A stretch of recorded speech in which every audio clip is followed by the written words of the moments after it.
Welcome back. If you are new here and you have not watched part 1, stop right now and go watch it first. The link is in the description. You will not understand the weight of what is about to happen in this video without it.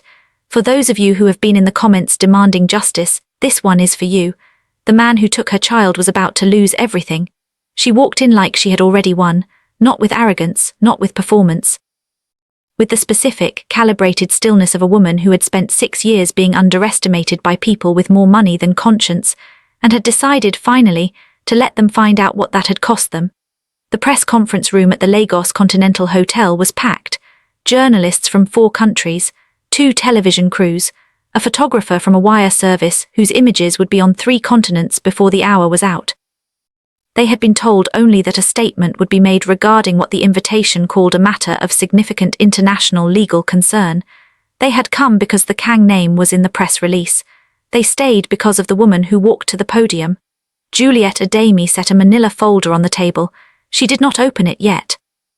She looked at the room for exactly 3 seconds, long enough to let them understand that she was not nervous, had never been nervous, would not be nervous today, and then she spoke. "My name is Juliet Ademi. I am a Nigerian communications consultant and the biological mother of Kang Seojin, age 5, currently residing in Seoul, South Korea." She paused. Let the name land. Let the cameras find their angles. This case is about child abduction, medical fraud and corporate manipulation carried out across 2 countries over a period of 6 years. Today I am filing civil and criminal charges in both Nigeria and the Republic of Korea simultaneously. The room erupted. Cameras flashed all at once.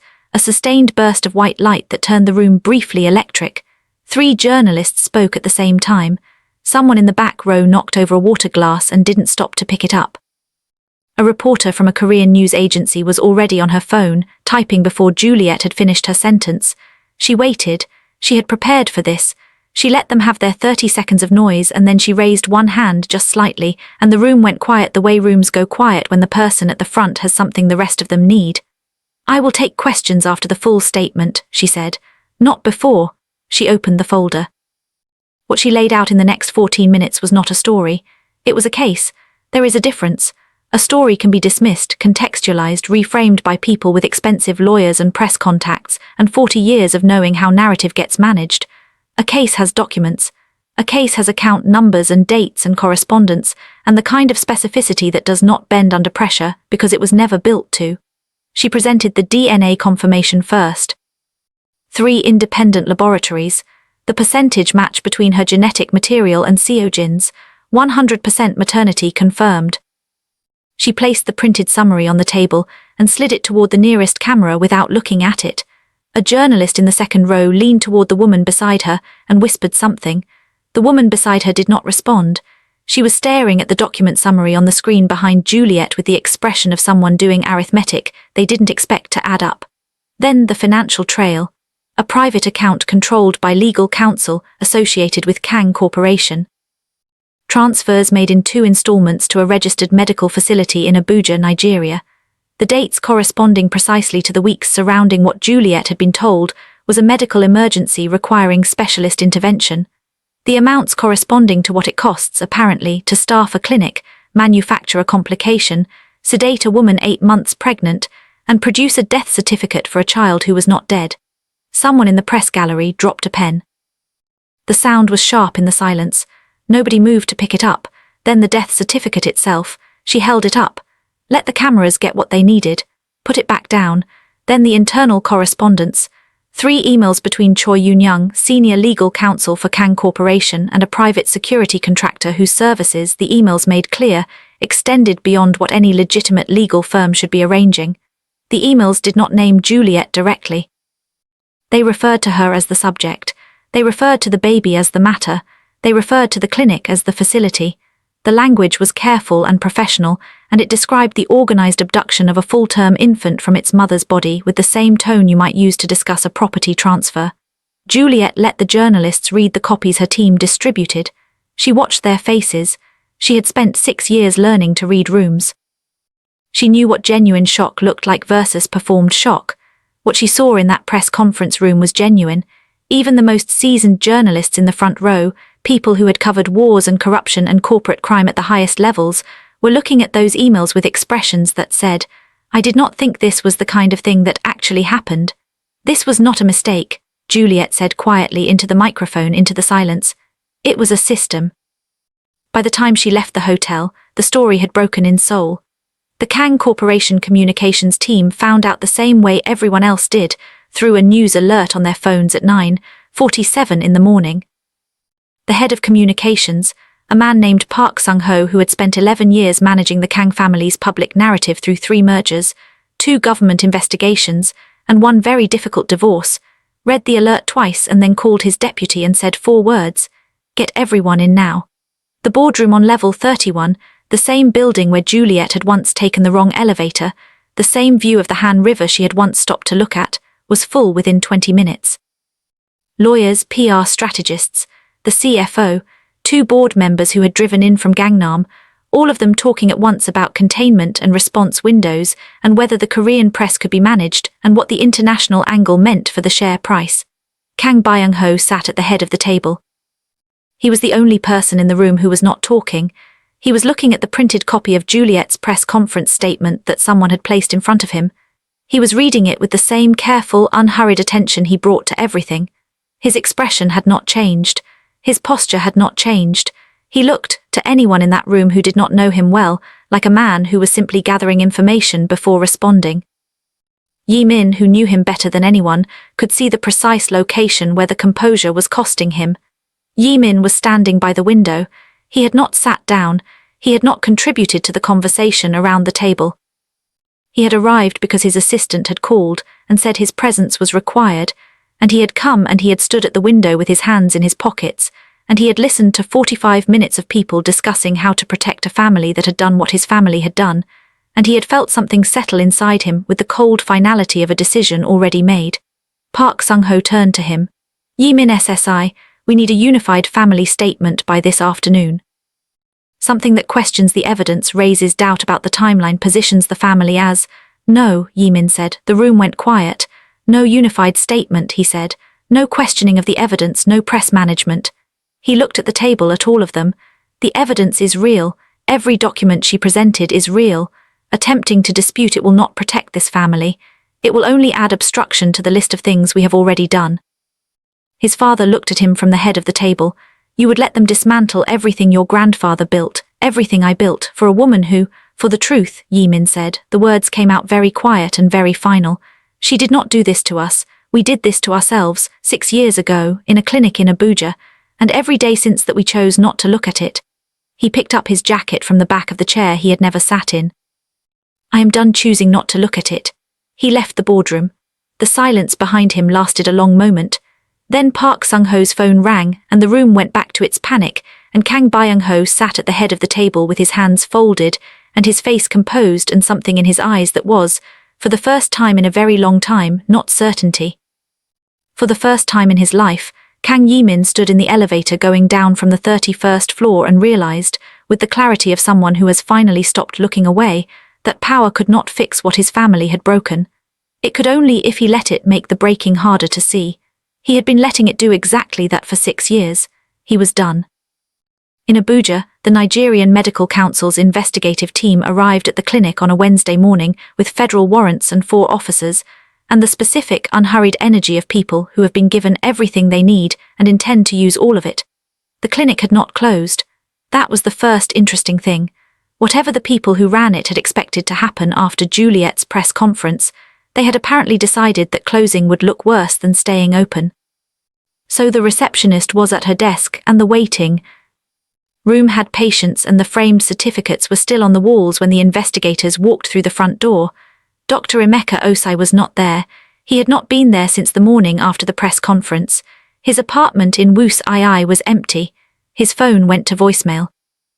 His name, the investigators would discover within 48 hours, was not on any Nigerian Medical Council registration database, which meant the framed certificate on his office wall was as manufactured as everything else in the building. The nurse who had been in the consultation room the day Juliet was sedated was there.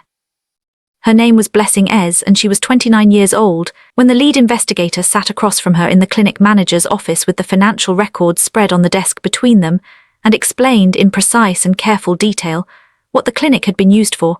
Blessing Ez put her face in her hands. She talked for 3 hours. She described the day Juliet came in. She described Dr. Osai's instructions. She described the consultation room and the tray and what happened after. She described the vehicle that arrived at the clinic's back entrance 2 hours later. Then she said the thing that made the lead investigator set down his pen. The baby was crying, she said. Her voice had gone very small. When they took him, he was healthy, full term. He was crying the way healthy Barbies cry, and the man who took him, he wrapped him in a blue carrier and he got in the vehicle and he drove away and she stopped. She pressed her hands harder against her face. I asked Dr. Osai where the baby was going. He said it was going home. I thought he meant an orphanage or a foster arrangement, something legal. Something, she stopped again. He told us we were helping, that the mother had agreed, that the documents were all in order. The investigator waited. There were no documents, she said. Were there? No, the investigator said. She signed her statement at 4:15 in the afternoon. But what Blessing Ez had not known, what none of the clinic staff below Dr. Osa had known, was the specific destination of that blue carrier and its contents. The investigators uncovered it in the financial records 3 days later. A second payment, not to the clinic, to a private courier service. With a delivery address in Seongbukdong, Seoul, the Kang family residence, Seojin had not been handed to a government system or an intermediary or a hospital. He had been driven from the back of a clinic in Abuja, placed in a private aircraft chartered under a shell company name, and delivered, living, healthy, full-term and crying, directly to the home of Kang Byung-ho, where a story had been prepared.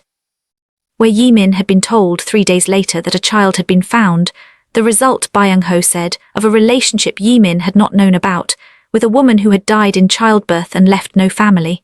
A child that was his, a child that needed him. Yimin had believed it because he had been destroyed by grief, and because the child was real and needed him, and because believing anything else would have required him to look at his father and see something he had not been ready to see. When this detail broke in the press, the camera footage of journalists outside the Seoul courthouse showed 3 people who had been waiting for updates simply stop moving. One woman put her hand over her mouth. A man beside her looked at his phone and then looked up at the building and then looked back at his phone as if he was hoping the screen had changed. The baby had been hand-delivered, to the grandfather, like a package, like a matter that had been resolved.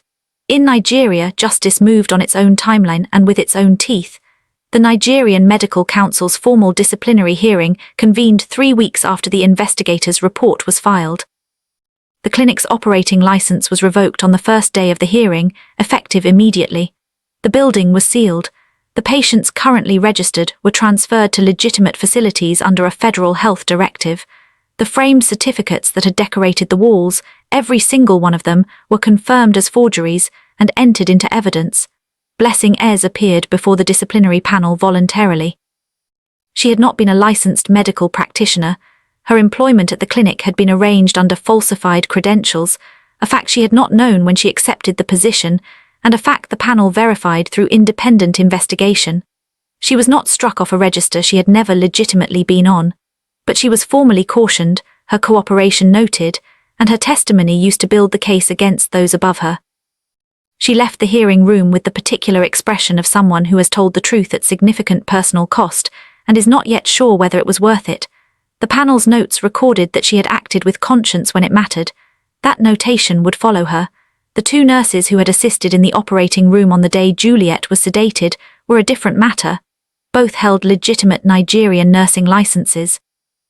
Both had participated in the procedure with full knowledge.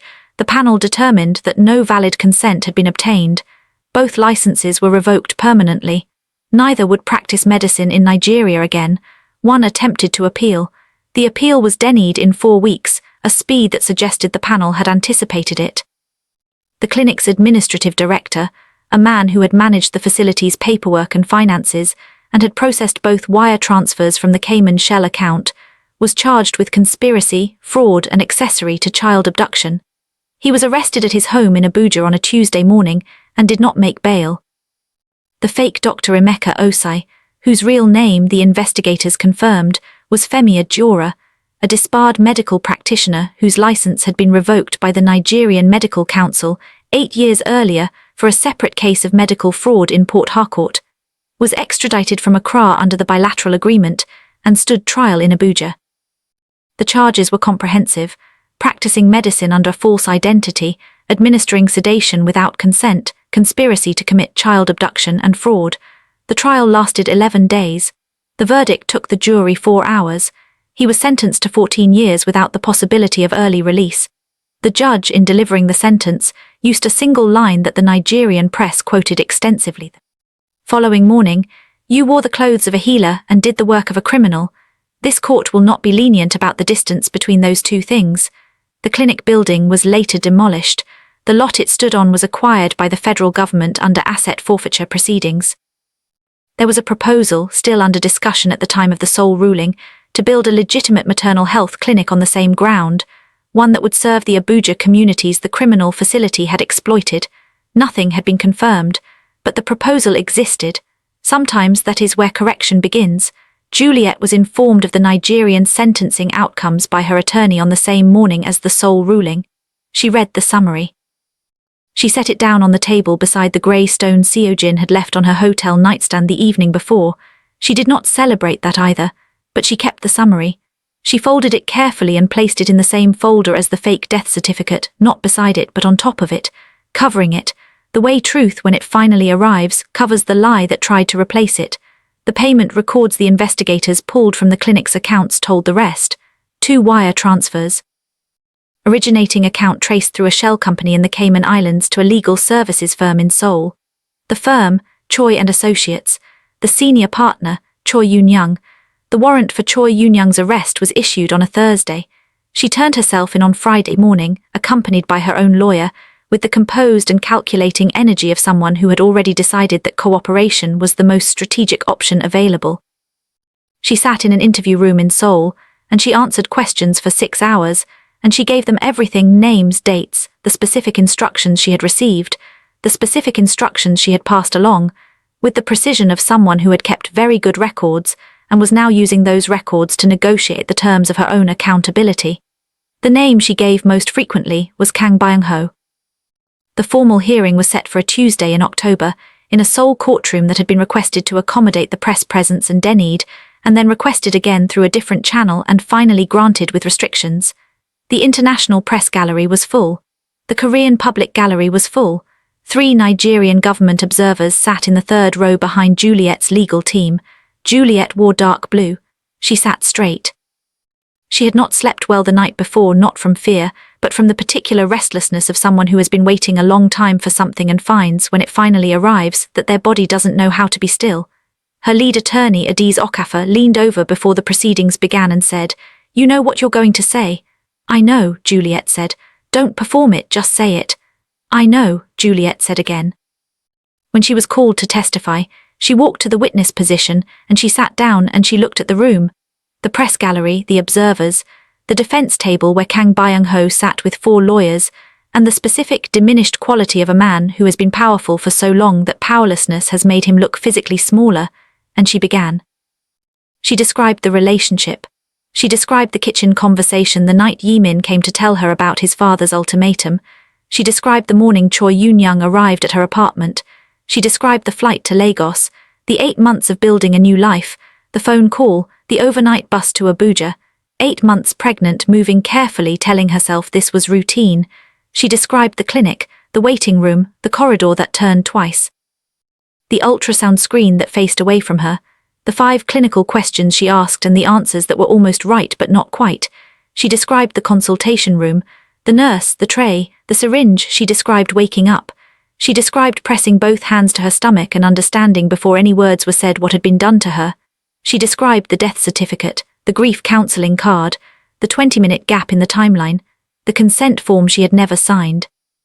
She said all of it without her voice breaking, not because she was not feeling it. The courtroom could see that she was feeling all of it, the weight of it moving across her face in slow and controlled waves, but because she had decided that the most powerful thing she could do in that room was be completely clear. Grief was real, anger was real, but clarity was what the court needed, and clarity was what she gave them. Then the defense asked their single most important question. "Ms. Ademi," the lead defense attorney said, "can you confirm that at no point did you actually see the child removed from your care?" The room went very still. Juliet looked at the attorney for a long moment. "I was sedated without my consent," she said. "I was unconscious. No, I did not see it happen." She paused. "I was told my child died. But I never saw a body, only documents. And we have now established in evidence presented to this court that those documents were manufactured. Another pause. So what exactly is your question? The defense attorney sat down. The court reporter's fingers had stopped moving over her keyboard. She started again a moment later. The judge made a note.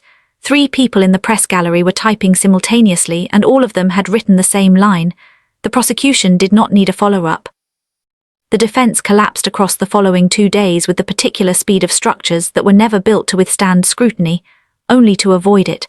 The clinic staff's testimonies were consistent with each other, and consistent with the financial records, and consistent with the internal Kang correspondence. The shell company traced to Choi, and associates traced to instructions that traced, in 3 documented communications, directly to Kang Byung-ho. The defense attempted to argue that Byung-ho had been acting in what he believed were his family's best interests, that no direct order to harm Juliet had been given, that the specific details of the Abuja operation had been handled entirely by Choi Yoon-young without his full knowledge of the methods involved. The prosecution produced an email. It was dated 2 weeks before Juliet's bus journey to Abuja. It was from Byung-ho's personal account to Choi Yoon-young's firm account. It said, in 4 lines of careful Korean that the court translator read aloud into a room that had stopped breathing, the matter must be resolved permanently before the birth. The child cannot be part of this family's record. Ensure there is nothing to contest afterward. Someone in the public gallery made a sound that was not quite a word. The judge did not reprimand them, perhaps because the judge had also needed a moment. The defense had no response that the court found useful. The arrest warrants were issued the same afternoon. Kang Byung-ho, Choi Yoon-young, whose cooperation agreement reduced her charges but did not eliminate them. The clinic's founding director, whose real name was not Emeka Osai, who was located in Accra, Ghana, 11 days later, and extradited under the terms of a bilateral agreement that his lawyers had apparently not anticipated existed.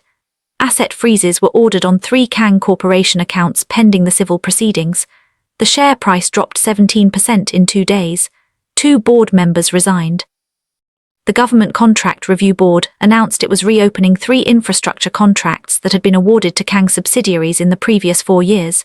Yi-min watched all of it. He had given his own testimony in the 2nd week, voluntary, uncoerced, without his family's lawyers present.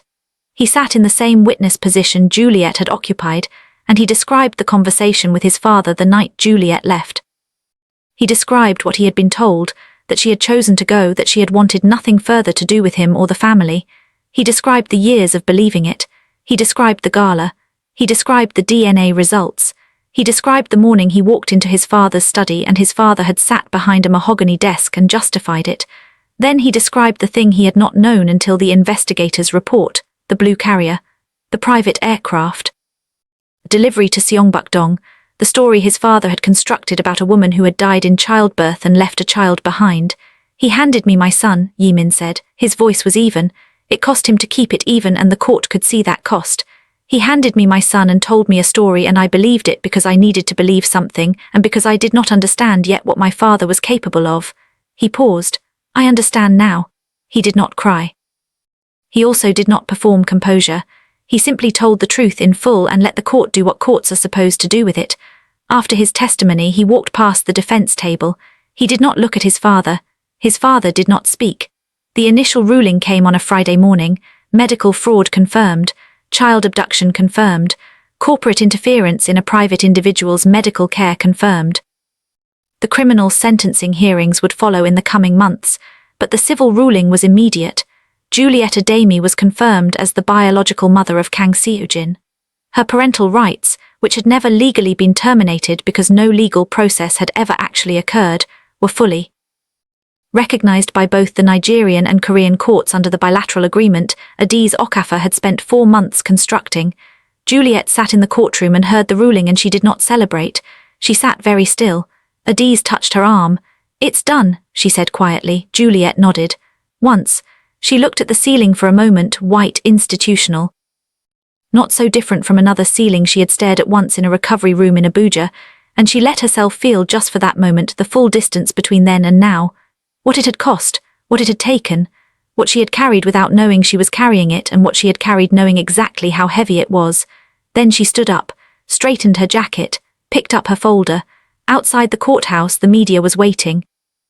Cameras, microphones, reporters with the specific hungry energy of people who have been covering a story for weeks and know they are at the final moment of it. Juliet walked through the doors and the noise rose immediately, and she walked to the cluster of microphones that her team had arranged, and she stood there in the October light, and she waited for the noise to settle. It settled. "I want to say one thing," she said, "not for the cameras. For anyone who has ever been told that the truth they know in their body is not real, that the loss they feel is not legitimate, that the power arrayed against them is simply too large to fight." She paused. "It is not too large, it is only too large if you stop." Another pause. "Justice is not revenge, it is correction, and today something that was wrong has been corrected." She stepped back from the microphones. A car was waiting at the bottom of the courthouse steps. She walked toward it. The media followed for a few steps and then stopped, because there was something in her walk, not hurried, not triumphant, just complete, that made following feel beside the point. She reached the car. The door was already open.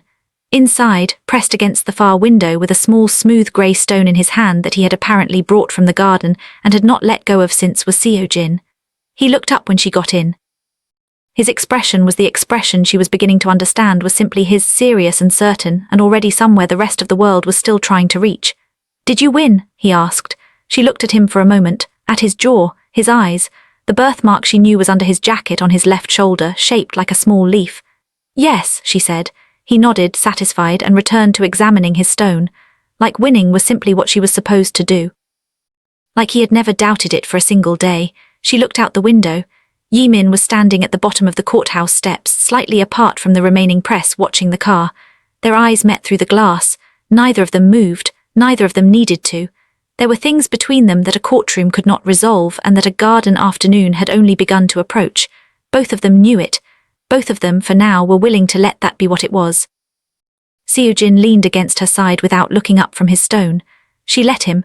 The car pulled away from the courthouse and into the Seoul afternoon, and Juliet looked out at the city. The Han River somewhere beyond the buildings, silver and wide, the same river she had once stopped to look at on the 31st floor of a building she wasn't supposed to be on, 23 years old and bright-eyed, and not yet carrying what she would carry. She was 31 now. She had carried it. She had set it down in the right place. That was enough. For today, that was exactly enough. If you watched both parts, tell me this: did justice feel like enough, or does Yimin still owe her more? Drop your answer below. And if this story hit you the way I think it did, hit that like button and subscribe. I will see you in the next one.